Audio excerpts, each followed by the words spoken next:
कल्पना कीजिए एक ऐसी कहानी की जहां एक साधारण स्त्री का गुस्सा, उसका दुख एक पूरे शहर को जलाकर राख कर देता है।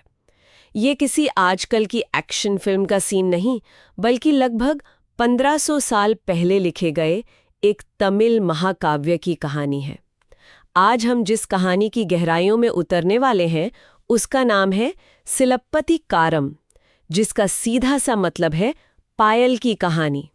हमारे पास इस महाकाव्य पर कई लेख, विश्लेषण और एकेडमिक रिसर्च है, और हमारा मकसद है इस कहानी के धागों को खोलना और ये समझना कि ये सिर्फ एक कहानी नहीं, बल्कि अपने समय के समाज, न्याय और स्त्री शक्ति का एक जीता जागता दस्तावेज है। तो चलिए प्यार, धोखे और बदले की इस असाधारण गाथा को परत दर परत खोलते हैं और देखते हैं कि एक पायल की खनक ने पूरे साम्राज्य को कैसे हिला दिया। तो कहानी की शुरुआत होती है चोल साम्राज्य के एक बहुत ही अमीर बंदरगाह शहर पुहार से। मतलब एक ऐसा शहर जहां दुनिया भर से जहाज आते जाते हैं, व्यापार फल फूल रहा है। और यहीं रहते हैं हमारे मुख्य पात्र कोवलन। हाँ, कोवलन, जो एक बहुत बड़े व्यापारी का बेटा है, सुंदर, आकर्षक और कला का शौकीन। और उसकी नई नवीली दुल्हन कन्नगी, जिसके बारे में कहा गया कि वो हर तरह से एक आदर्श पत्नी थी, गुणी, समर्पित और खूबसूरत। और महाकाव्य के शुरुआती हिस्से में उनके जीवन का वर्णन बहुत ही खूबसूरत है। ऐसा लगता है जैसे वो दोनों प्यार और खुशियों के सागर में डूबे हुए हैं। मतलब सब कुछ परफेक्ट है। लेकिन हर बड़ी कहानी की तरह यहाँ भी एक मोड़ आता है जो सब कुछ बदल देता है। और ये मोड़ है एक स्त्री जिसका नाम है माधवी। माधवी, ये किरदार कहानी में कैसे आता है? क्या वो कोई रानी है या कोई राजकुमारी? नहीं, माधवी एक असाधारण नृत्यांगना है, एक गणिका। अच्छा। और उसे कोई साधारण कलाकार नहीं बताया गया है। उसके वंश का संबंध सीधा इंद्र के दरबार की अप्सरा उर्वशी से जोड़ा गया है। ओहो। वो सिर्फ सुंदर नहीं है, बल्कि अपनी कला में माहिर है। जब कोवलन उसे पहली बार नाचते हुए देखता है, तो वो उसकी कला और उसके सौंदर्य पर पूरी तरह मोहित हो जाता है। तो एक तरफ है कन्नगी, जो घर की चारदीवारी में एक आदर्श पत्नी है, और दूसरी तरफ है माधवी, जो एक पब्लिक परफॉर्मर है, एक कलाकार। जी। उस समाज में इन दो तरह की महिलाओं को कैसे देखा जाता था? ये तो बहुत बड़ा विरोधाभास है। आपने बिल्कुल सही पकड़ा। यही इस महाकाव्य का एक केंद्रीय तनाव है। कन्नगी पितृसत्तात्मक समाज की वो आदर्श महिला है जो घर की इज्जत है, शांत और समर्पित। वहीं माधवी एक स्वतंत्र महिला है जो अपनी कला से अपनी पहचान बनाती है और अपनी जिंदगी के फैसले खुद लेती है। कोवलन कन्नगी को छोड़कर माधवी के साथ रहने लगता है। बस ऐसे? हाँ, और वो उस पर अपनी सारी धन दौलत लुटा देता है। और कन्नगी, उसने इसका विरोध नहीं किया? नहीं, और यहीं हमें उस समय के समाज की सोच की एक गहरी झलक मिलती है। कन्नगी चुपचाप बिना कोई सवाल किए अपने पति का इंतजार करती रहती है। अच्छा। उसकी इस चुप्पी और समर्पण को कर्पू या पवित्रता का शिखर माना जाता था। ये सिर्फ एक व्यक्तिगत गुण नहीं था, बल्कि एक ऐसी शक्ति मानी जाती थी जो परिवार को बचाए रखती है। महाकाव्य में उसे धैर्य और त्याग की मूर्ति के रूप में दिखाया गया है। लेकिन कोवलन का माधवी के साथ रिश्ता भी हमेशा नहीं चलता। वहां ऐसा क्या हो जाता है कि वो उसे भी छोड़ देता है? वहां एक बहुत ही नाटकीय घटना होती है। इंद्र के सम्मान में एक उत्सव चल रहा होता है। ठीक है। उस दौरान कोवलन और माधवी के बीच संगीत का एक मुकाबला होता है। कोवलन एक ऐसा गाना गाता है जिसका मतलब निकलता है कि एक औरत ने अपने प्रेमी का दिल दुखाया है। जवाब में माधवी भी एक ऐसा गाना गाती है जिसका मतलब है कि एक पुरुष ने अपनी प्रेमिका को धोखा दिया है। मतलब दोनों ने एक दूसरे के गानों को पर्सनल ले लिया। बिल्कुल। दोनों के बीच एक गलतफहमी पैदा हो जाती है। कोवलन को लगता है कि माधवी किसी और से प्रेम करती है और उसके प्रति वफादार नहीं है। उसका अहंकार आहत हो जाता है और वो गुस्से में माधवी को वहीं छोड़कर चला जाता है। ये तो दिलचस्प है कि वो माधवी पर बेवफाई का शक कर रहा है, जबकि वो खुद अपनी पत्नी के प्रति बेवफा रहा है। सही बात है। तो कोवलन अब कंगाल हो चुका है, माधवी को भी छोड़ चुका है। अब वो वापस कन्नगी के पास लौटता है। ये सीन कैसा रहा होगा? सालों बाद एक हारा हुआ टूटा हुआ पति वापस आया है। और कन्नगी का व्यवहार देखने लायक है। वो एक भी सवाल नहीं पूछती, ना कोई ताना, ना कोई शिकायत, कुछ भी नहीं। कुछ नहीं। वो उसे वैसे ही स्वीकार कर लेती है जैसे वो गया था। वो उसे माफ कर देती है और उसका साथ देने का फैसला करती है। यहाँ कन्नगी का चरित्र अपनी पराकाष्ठा पर है। एक ऐसी पत्नी जो पति के हर दोष को माफ कर देती है। और फिर वे दोनों एक नई शुरुआत करने का फैसला करते हैं। हाँ, उन्हें एहसास होता है कि पोहार में अब उनकी कोई इज्जत नहीं रही, पैसा भी खत्म हो चुका है, तो वे अपनी किस्मत आजमाने के लिए पांडे साम्राज्य की राजधानी मदुरै जाने का फैसला करते हैं। एक नया शहर, एक नई जिंदगी। बिल्कुल, ये एक बहुत लंबा और मुश्किल सफर है जिसे वो एक जैन साध्वी की मदद से पैदल ही तय करते हैं। और यहीं से कहानी का सबसे दुखद और भयानक हिस्सा शुरू होता है। मदुरै पहुंचकर उनके पास कोई पैसा नहीं है। वे क्या करते हैं? कन्नगी, जो अपने पति के साथ सब कुछ छोड़ा ही है, अपनी आखिरी बची हुई कीमती चीज उसे देती है। क्या? ये हैं उसकी रत्न जड़ित पायलें। वो उनमें से एक पायल कोवलन को देती है और कहती है कि इसे बेचकर हम अपना नया व्यापार शुरू करेंगे। एक पायल? कहानी का नाम ही इसी पर है। बिल्कुल। और यहीं पर उनकी किस्मत उन्हें सबसे बड़ा धोखा देती है। बिल्कुल। कोवलन उस पायल को बेचने के लिए शहर के मुख्य सुनार के पास जाता है, लेकिन वो सुनार बहुत मक्कार और दुष्ट होता है। अच्छा।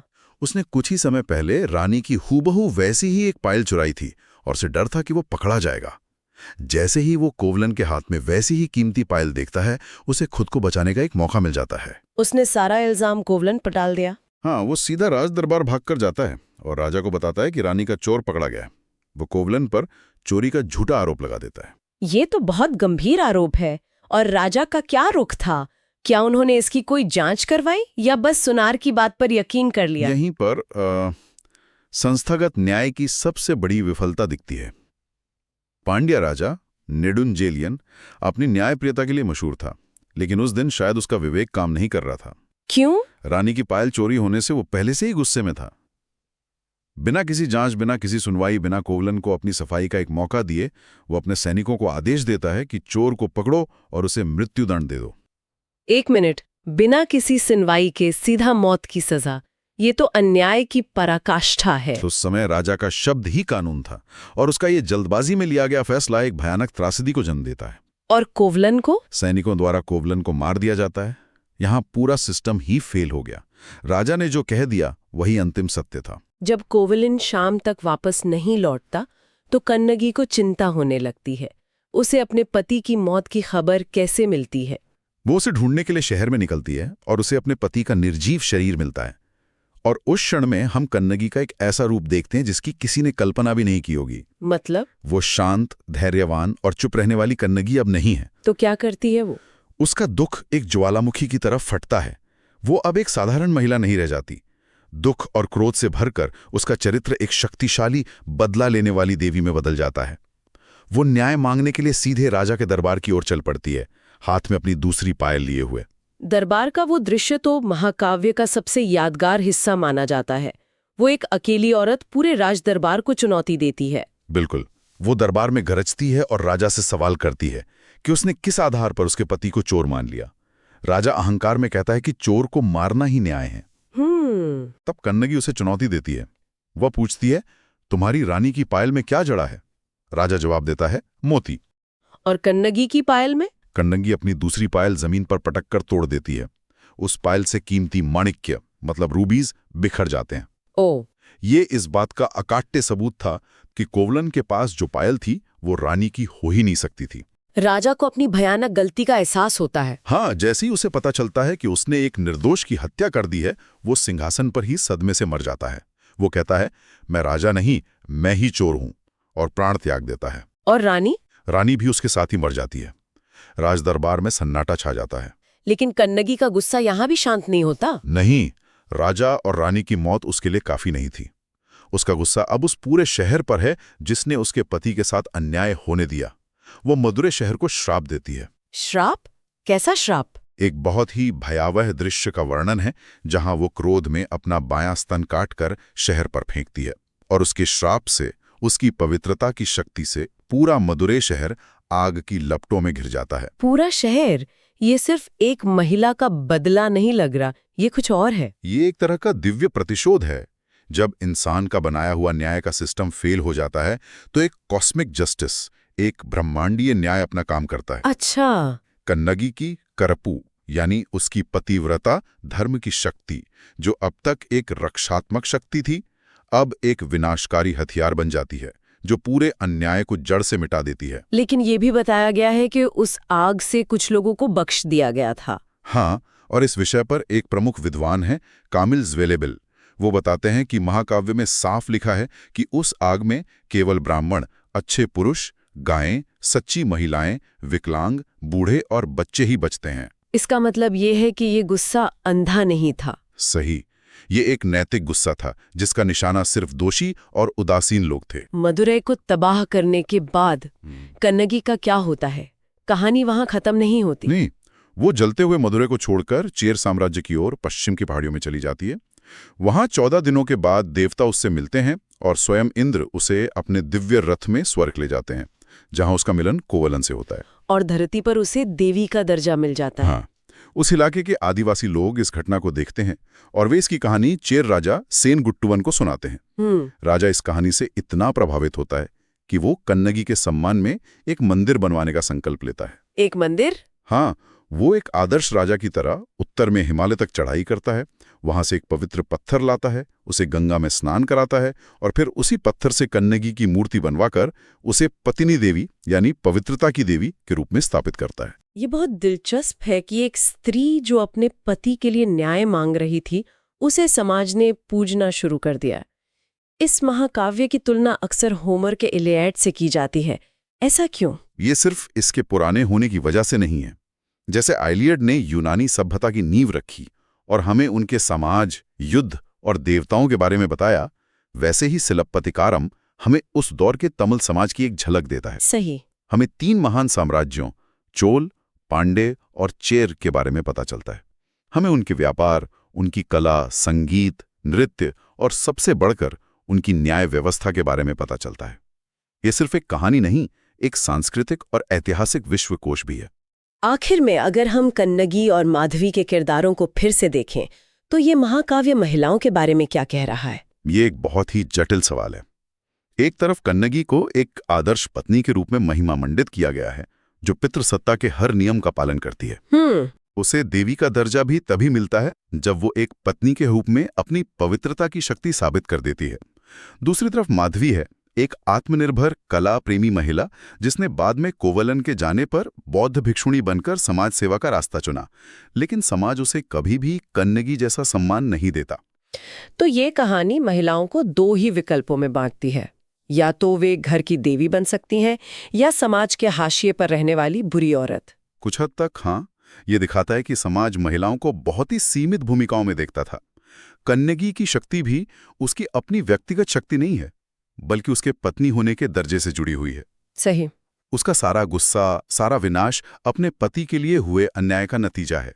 तो सिलप्पतिकारम सिर्फ एक पायल की कहानी नहीं है, ये प्यार, विश्वासघात, अन्याय और प्रतिशोध की एक महागाथा है।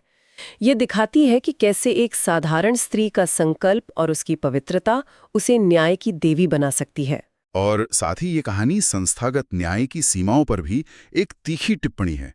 ये दिखाती है कि जब राजा या सिस्टम अंधा हो जाता है, तो एक व्यक्ति का विवेक और उसका सच किस तरह पूरे समाज को हिला सकता है। बिल्कुल। ये जैन, बौद्ध और हिंदू परंपराओं के विषयों को बहुत खूबसूरती से जोड़ता है और भाग्य, कर्म और न्याय जैसे सार्वभौमिक सवालों को उठाता है। अंत में हमारे सुनने वालों के लिए एक विचार छोड़ जाते हैं। इस महाकाव्य में कन्नगी की विनाशकारी शक्ति को न्याय संगत ठहराया गया है, उसे दैवी शक्ति का दर्जा दिया गया है। लेकिन इस शक्ति को वैधता तभी मिलती है जब वो उसके पतिव्रता धर्म और पवित्रता से पैदा होती है। ये इस बारे में क्या कहता है कि आज भी हमारा समाज एक महिला के गुस्से को किन शर्तों पर स्वीकार करता है या उसे वैध मानता है।